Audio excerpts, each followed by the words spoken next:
Hello friends, तो अब हम पहुंच गए हैं नेपाल। नेपाल के बॉर्डर पर पहुंचते ही सबसे पहले चेकिंग हुई। बहुत लंबी लाइन थी और हमारे एक एक सामान की वहाँ पर चेकिंग हुई। और जैसे ही हमने बॉर्डर क्रॉस किया तब हमें पता चला कि यहाँ पर टैक्स के साथ सामान मिलता है। तो जो नमकीन हमें 5 रुपये में मिलता था वो यहाँ करीब 7 रुपये में मिला। उसके बाद हमने सबसे पहले अपने नोटों को एक्सचेंज किया, मतलब करेंसी एक्सचेंज की। इंडियन नोट के बदले में नेपाली नोट लिए।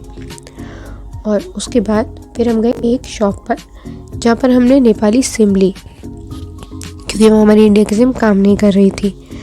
तो नेपाली सिम ली और हमने देखा कि वहाँ हर शॉप पर ज़्यादातर गर्ल्स ही थी, मतलब बॉयज़ तो बहुत कम थे।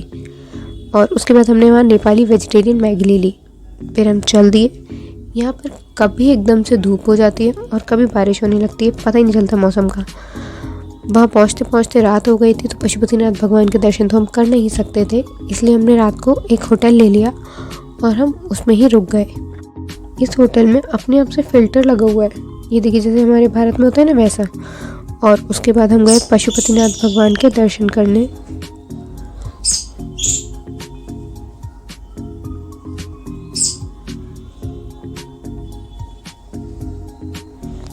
और दर्शन के बाद भूख तो लगेगी, इसलिए हमने खाना खाया।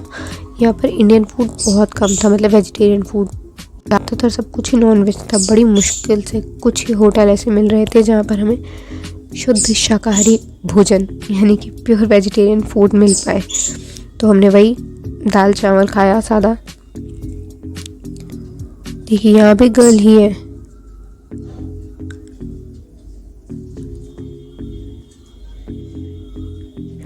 फिर हम उसके बाद खाना खाने के बाद वहाँ से लौटे और लौटते समय इसने मस्ती शुरू कर दी।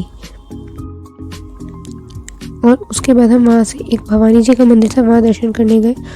और उसके बाद सबसे पहले हमने वहाँ का बाज़ार घूमा और उसके बाद हम गए कैलाशनाथ महादेव के टेम्पल। यहाँ पर शिव जी की मूर्ति बहुत बड़ी है और साथ में अलग अलग भगवान भी हैं। और हमारी सवारी फिर चल दी। इसके बाद हम गए बुद्धा स्तूप और वहाँ पर बहुत भीड़ हो रही थी, तो हमने सोचा बस बाहर से ही फ़ोटोज़ क्लिक कर लेते हैं। तो हमने बस बाहर से ही फ़ोटोज़ कुछ क्लिक की और उसके बाद हम चल दिए अपने अगले डेस्टिनेशन पर। हम गए बूढ़ा नीलकंठ। यहाँ पर बहुत बड़ा झील जैसी जगह है जिसमें भगवान विष्णु शेषनाग पर लेटे हुए हैं। इसके बाद हम थक गए और वापस होटल चले। अगले दिन सुबह सुबह फिर हमने भगवान पशुपतिनाथ के दर्शन किए और उसके बाद हम चल दिए मनोकामना माँ के दर्शन करने। कहते हैं यहाँ पर मांगी हुई हर कामना पूरी होती है, इसलिए इन्हें मनोकामना माँ कहते हैं। इसके लिए हमने केबल कार का यूज़ किया। और ये देखिए यहाँ पर ये सेफ्टी रूल्स लिखे हुए हैं। इतनी ऊंचाई पर था ये मंदिर, मतलब बहुत ही ज़्यादा ऊंचाई पर। अंदर से थोड़ी धक धक भी हो रही थी पर मज़ा भी आ रहा था। केबल कार से इतना लंबा रास्ता तय करने के बाद, इतनी ऊंचाई पर आने के बाद भी हमें मंदिर के अंदर जाने के लिए काफ़ी सारी सीढ़ियाँ चढ़नी पड़ी। ये मंदिर कितनी ऊंचाई पर होगा कि पहले केबल कार से इतना रास्ता तय किया और उसके बाद इतनी सारी सीढ़ियाँ चढ़ी, इतना लंबा रास्ता। फाइनली हम मंदिर के अंदर पहुंच गए। हमने भगवान के बहुत अच्छे से दर्शन किए। मंदिर में ज़्यादा भीड़ नहीं थी। दर्शन करने के बाद एक बार फिर हम केबल कार के रास्ते से ही वापस आ गए। एक बार फिर हमने चलना शुरू किया और चलते चलते रात हो गई थी, इसलिए हमने सोचा कि अब रुक लिया जाए। तो हमने एक और होटल कर लिया और रात हो गई थी और काफ़ी समय से कुछ खाया भी नहीं था, इसलिए हमें भूख लग रही थी। तो हमने सोचा कुछ खा लें। तो हमने यहाँ पर देखा वेजिटेरियन में सिर्फ कुछ आलू भाजी करके था और दाल रोटी, हमने वो लिया। पर देखिए आलू भाजी के नाम पे आलू का सेब और दाल में बहुत ज़्यादा लहसुन था, अच्छा नहीं था। अगले दिन सुबह सुबह बारिश हो रही थी, तो सबसे पहले हमने बारिश का मज़ा लिया। और क्योंकि बारिश के साथ चाय का अलग ही मज़ा होता है, इसलिए हमने सुबह सुबह चाय पीने के लिए हम एक कैफ़े में गए। उसके बाद हमने नर्मदेश्वर महादेव के दर्शन किए, पोखरा झील देखी और उसके बाद हम चल दिए डेविल्स झील देखने के लिए। तो हमने पहले डेविल्स झील देखी, क्योंकि ये डेविल्स झील है यानी कि पाताल में जाने वाला पानी कहते हैं इसे, इसलिए हम इसके अंदर तक नहीं जा सके, बाहर से बस हमने इस झील को देखा। और इसके जस्ट सामने ही गुप्तेश्वर महादेव की गुफा है। यहाँ पर कहते हैं भगवान की जो पिंडी है वो अपने आप ही बनती है, पत्थरों से, पहाड़ों से जो गिरते हैं उनसे। ये काफ़ी अंदर जाके थी, बहुत सारी सीढ़ियाँ चली हमने। उसके बाद हमें लगाई थी भूख, क्योंकि सुबह की चाय के बाद कुछ नहीं लिया था, इसलिए हमने खाया खाना। पहले दिन नेपाल में इतना अच्छा खाना, मतलब ये सब्ज़ी बहुत सी, दाल तो बेकार थी पर सब्ज़ी बहुत टेस्टी थी। उसके बाद हम गए पुंडरीकोट महादेव के दर्शन करने। यहाँ जाने के 2 तरीके थे, कार से भी जा सकते हैं और कुछ आधा किलोमीटर करीब चल के भी जाना था। तो हम चल के गए थे, थोड़े पसीने तो छूटे पर अच्छा लगा। ये मंदिर बहुत बड़ा है, यहाँ शिव जी के चारों तरफ गणेश जी की परिक्रमा भी हो रही है। और उसके बाद हम गए शांति स्तूप देखने के लिए।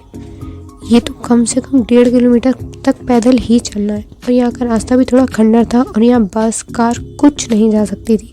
तो हमने चलना शुरू किया, पर तब तक शाम हो चुकी थी, 6 सवा 6 बज गए थे, और ये मंदिर 6 बजे ही बंद हो जाता है। इस वजह से हमें यहाँ से आधे में से ही लौटना पड़ा। बस 1 किलोमीटर का रह गया था यार, पर हमें लौटना पड़ा। पर क्योंकि यहाँ तक आए गए थे तो मस्ती करना तो बनता था, तो हमने लौटते में भी यहाँ मस्ती की। यहाँ पर बीच में एक छोटी सी जगह से पानी भी बह रहा था, जिसमें हमारी चप्पल बहने वाली थी, जो कि बच गई। और वापस होटल आते आते रात हो गई थी और हम बहुत थक गए थे, इसलिए हम सो गए। आज नेपाल में हमारा आखिरी दिन था। हम आज आने वाले थे अपने देश भारत।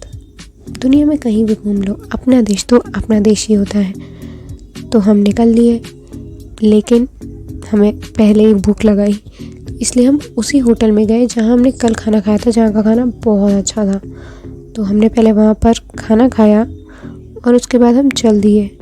लेकिन रास्ते में हुआ एक बड़ा हादसा। भगवान, बाल बाल बचे, मतलब शायद ये वीडियो इसके आगे कुछ नहीं हो पाती।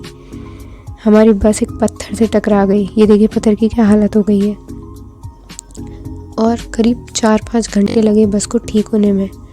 हाँ, यहाँ के लोग अच्छे हैं, उन्होंने बहुत मदद की, पर मदद करते उतनी ही जितनी कर सकते थे, क्योंकि हम एक जंगल जैसी जगह में थे, जहाँ पर एक तरफ पहाड़ और एक तरफ खाई थी। फिर भी हमने वहाँ पर टाइम पास करने के लिए कभी कुछ कर 4-5 घंटे जैसे तैसे निकाले।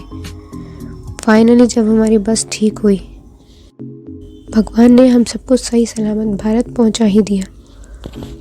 और भारत आकर जो सुकून मिला है ना, बता नहीं सकती। पर पता नहीं क्या हुआ, भारत आते ही हम सब लोग पागलपंती करने लगे, मतलब हम लोग मस्ती करने लगे, क्योंकि हमारी ट्रिप की एंडिंग थी। पता है, जब हम सब लोग ट्रिप पर गए थे ना, तो एक दूसरे को अच्छे से जानते तक नहीं थे। किसी को कभी आते जाते देखा था या किसी को देखा तक नहीं था, लेकिन लौटते में हम सब इतनी मस्ती कर रहे हैं, वो भी साथ मिलकर। तो हमने तो अपनी नेपाल की ट्रिप बहुत एंजॉय की। उम्मीद करती हूँ आपको भी ये ट्रिप अच्छी लगी होगी।